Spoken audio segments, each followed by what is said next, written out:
Hi అండి, welcome back to మోక్ష Vihaan blogs. నేను మీ ప్రత్యూష. ఇవాళ మీకు నేను చూపించబోయే రెసిపీ పంజాబీ దాబా స్టైల్ పన్నీర్ బుర్జీ. పన్నీర్ బుర్జీని మీరు చాలామంది చాలా చోట్ల తినే ఉంటారు, కానీ ఇలా మాత్రం చాలా రేర్గా తినుంటారు.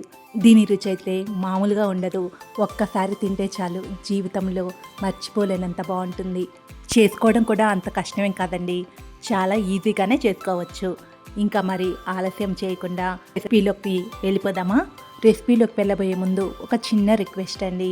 చాలామంది నేను చేసే వీడియోస్ చూస్తున్నారు, కానీ లైక్ చేయడము, సబ్స్క్రైబ్ చేయడము చాలా తక్కువ మంది చేస్తున్నారు. ప్లీజ్ మీ సపోర్ట్ ఉంటేనే కదా ఇలాంటి వీడియోస్ ఇంకా ఎన్నో చేయగలను. దయచేసి మన ఛానల్ని సబ్స్క్రైబ్ చేసుకునే వాళ్ళు, ఫస్ట్ టైం చూసేవాళ్ళు తప్పకుండా సబ్స్క్రైబ్ చేసుకోండి. ఇంకా అస్సలు ఆలస్యం చేయకుండా ఈ పన్నీర్ బుర్జీ ఎలా ప్రిపేర్ చేయాలో ఇక మనం చూసేద్దాం.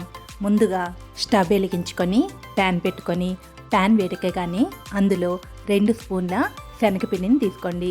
శనగపిండి మంచి వాసన వచ్చేంత వరకు వేయించుకోండి. శనగపిండి కలర్ చేంజ్ అయ్యి మంచి వాసన రాగానే దాన్ని ఇంకా ఒక గిన్నెలోకి ట్రాన్స్ఫర్ చేసుకోండి. అందులోని 1/2 టీ స్పూన్ పసుపు, 1/2 teaspoon black salt, 1 tablespoon kasuri మేతిని బాగా నలుపుకొని వేసుకోండి. ఇంకా ఇందులోనే 1 టీ స్పూన్ ధనియాల పొడి, 1 టీ స్పూన్ కారం, 1 teaspoon garam masala, 3/4 cup పెరుగు, 1/4 కప్పు పాలను పోసుకొని బిస్కట్తో కానీ స్పూన్తో కానీ బాగా విస్క్ చేసుకోండి. ఈ పన్నీర్ బుర్జీ అన్ని పన్నీర్ బుర్జీలాగా ఉండదండి, చాలా క్రీమీగా, పిల్లలు కూడా ఎంతో ఇష్టంగా తినేటట్లుగా ఉంటుంది. ఇలా మొత్తాన్ని బాగా విస్క్ చేసుకొని పక్కన పెట్టుకోండి. నెక్స్ట్ ప్యాన్లోకి 2 టేబుల్ స్పూన్ల నెయ్యిని తీసుకొని వేడెక్కనివ్వండి. నెయ్యి వేడెక్కగానే అందులో 1 స్పూన్ కారం వేసుకొని వేయించుకోండి. కారం జస్ట్ ఒక పొంగు వస్తే సరిపోతుంది. మరీ ఎక్కువసేపు కారం స్టవ్ మీద ఉంచితే కారం మాడిపోతుంది. ఇలా కారం ఒక పొంగు రాగానే ఇక స్టవ్ ఆఫ్ చేసుకొని దీన్ని ఇంతకుముందు ప్రిపేర్ చేసి పెట్టుకున్న పెరుగు మిక్స్చర్ ఉంది కదా, అందులో వేసుకొని కారం పెరుగు మొత్తం కలిసేలాగా బాగా కలుపుకొని ఇంకా దీన్ని పక్కన పెట్టుకోండి. నెక్స్ట్ అదే ప్యాన్లోకి 3 టేబుల్ స్పూన్ల నెయ్యి, 1 టేబుల్ స్పూన్ బటర్ని తీసుకొని వేడెక్కనివ్వండి. వామ్మో, ఇంత నెయ్యి, దానికి తోడు మళ్ళీ బటర్ని యూజ్ చేస్తున్నా ఏంటి అనుకుంటున్నారా? ఇక్కడ మనం చేసేది మామూలు పన్నీర్ బుర్జీ కాదు కదా, పంజాబీ దాబా స్టైల్ పన్నీర్ బుర్జీ. మరి మీకు మంచి రుచి రావాలన్నా, పంజాబీ దాబాల్లో తిన్న ఫీలింగ్ రావాలి అన్నా ఈ మాత్రం నెయ్యి కావాల్సిందే. ఒకవేళ మీకు ఇష్టం లేకపోతే తగ్గించుకోవచ్చు. నెయ్యి వేడెక్కగానే అందులో 1/2 టీ స్పూన్ జీలకర్ర వేసుకొని జీలకర్రని చిట్లనివ్వండి. జీలకర్ర చిట్లగానే అందులో 1 కప్పు ఉల్లి తరుగుని వేసుకొని వేయించుకోండి.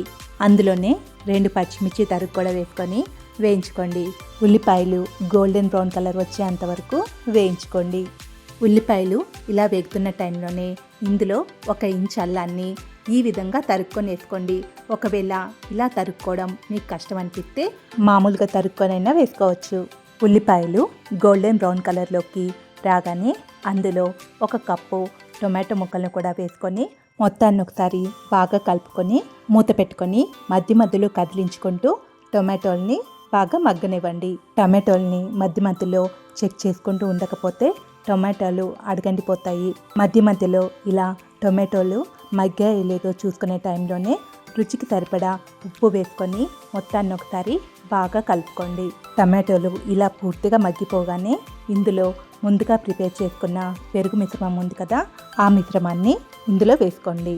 ఇలా మొత్తం వేసుకున్న తర్వాత ఇందులోనే సన్నగా తరిగి పెట్టుకున్న కొత్తిమీరని వేసుకొని మొత్తాన్ని ఒకసారి బాగా కలుపుకోండి.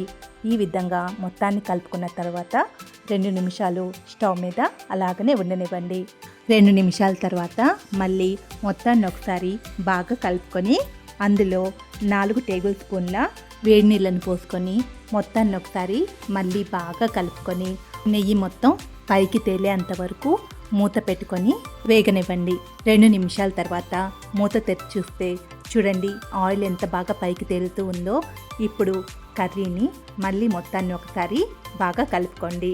ఈ విధంగా మొత్తాన్ని కలుపుకున్న తర్వాత ఇందులో 250 గ్రాముల పన్నీర్ తురుముని ఇందులో వేసుకొని మొత్తాన్ని ఒకసారి కలుపుకోండి. మీరు ఇందులో యూజ్ చేసే పన్నీర్ ఫ్రెష్గా సాఫ్ట్గా ఉండేటట్లుగా చూసుకోండి. పన్నీర్ ఎంత ఫ్రెష్గా ఉంటే పన్నీర్ బుర్జీ అంత మృదువుగా క్రీమీగా ఉంటుంది. ఇలా మొత్తం కలుపుకున్న తర్వాత ఇందులో అరకప్పు వేడి వేడి నీళ్ళను పోసుకొని మొత్తాన్ని ఒకసారి మళ్ళీ బాగా కలుపుకొని మూత పెట్టుకొని 2 నిమిషాలు ఉడకనివ్వండి.